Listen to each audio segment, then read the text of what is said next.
Sirach 6. Ayaw pagpakig-away kundili pagpakighigalay noon. Ang dawtang dungog magdala kanimo sa kaulawan nga angay sa mga bakakon.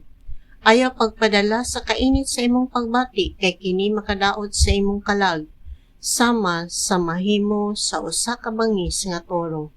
Ang imong sangputan sama sa usa ka patay nga kahoy nga walay mga dahon o bunga o ikaw ray nakaingon niini.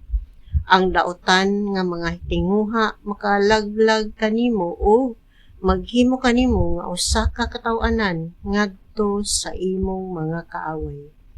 Kung ikaw matinuhuron o matinagdanon, mahimo kang higala sa daghang mga tawo. Pakigdait sa daghan apan pagpakitambag sa usa lamang ka tawo sa usa ka libo. Sa imong pagpakighigala ayaw pagdali-dali sa pagsalig kaniya. Siguroa nga matinud-anon siya kanimo. Adunay mga tawo nga mahimong imong mga higala lamang kung ikaw mapuslanon kanila. Apan dili sila muunong kanimo sa panahon sa kalisdanan.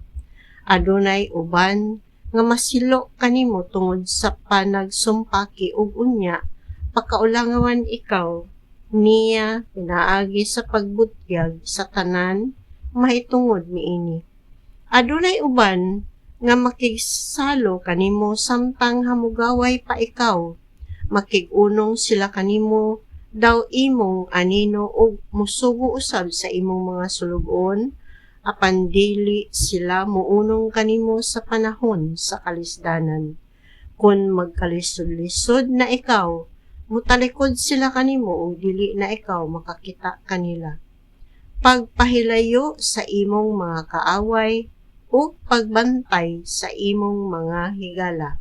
Ang usa ka maunungon nga higala sama sa usa ka lig-on nga dalangpanan pangitag sama niini ug makaplagan nimo ang usa ka bahandi. Walay sama kabililhon niini ug dili kini masukod.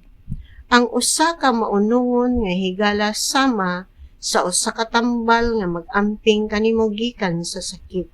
Sila lamang nga mahadlokon sa Ginoo maoy makakaplag sa maong matang sa higala. Ang usa ka tawo nga mahadlokon sa Ginoo makahimo og matuod nga paghinigalaay kay tagdon man niya ang iyang mga higala sama sa iyang kaugalingon. Anak, pagkat-on pagmahal sa kaalam samtang batan-on ka pa ug makaplagan gihapon nimo siya sa diha nga matigulang ka na. Paningkamot kutob sa imong mahimo sa pagpangita sa kaalam sama sa usa ka mag-uuma nga magdaro o magpugas unya may mapaabot kang dakong ani. Magtrabaho ka alang niini sa hamubo nga panahon apan sa dili madugay magpahimulos ikaw sa imong kahago. Ang mga ignorante og haguka o baruganan dili makaagwanta sa disiplina sa kaalam. Ang gipangayo sa kaalam bugat ra kaayo kay sa ilang buot pas-anon busa biyaan lang dayon nila kini. Ang kaalam nagkahulugan og disiplina gayud ug dili daghang tawo nga makahimo sa pagdisiplina sa ilang kaugalingon. Anak, pamatia ako ug dawata ang akong tambag. Ibutang ang mga talikala sa kaalam libot sa imong mga tiil ug ang yugo niini diha sa imong liog. Dawata kini diha sa imong abaga ug aya pagmahay sa iyang mga gapos. Sunda ang kaalam ug subaya ang iyang mga paagi sa tibok nimong kasing-kasing. Pangitaas siya ug magpadayag siya kanimo. Kupot kaniya ug ayaw pamuhi.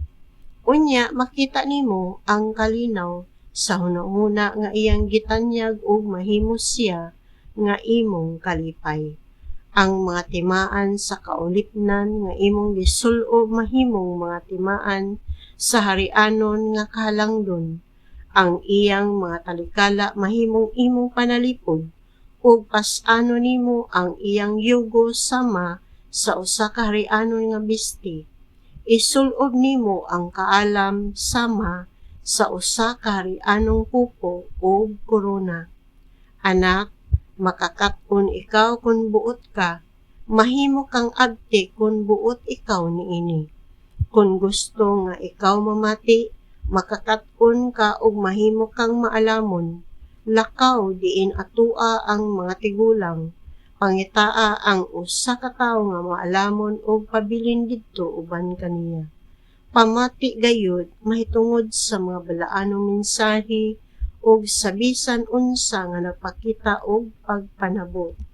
Kung makaplagan nimo ang usa ka tawo nga maalamon, pagmatag sayo og adtua siya kanunay, igahin ang tibuok nimong panahon sa pagtuon sa mga sugo sa Ginoo ug sa paghuna-una mahitungod niini. Hatagan ikaw niya sa kahibalo ug kaalam nga imong gipangita.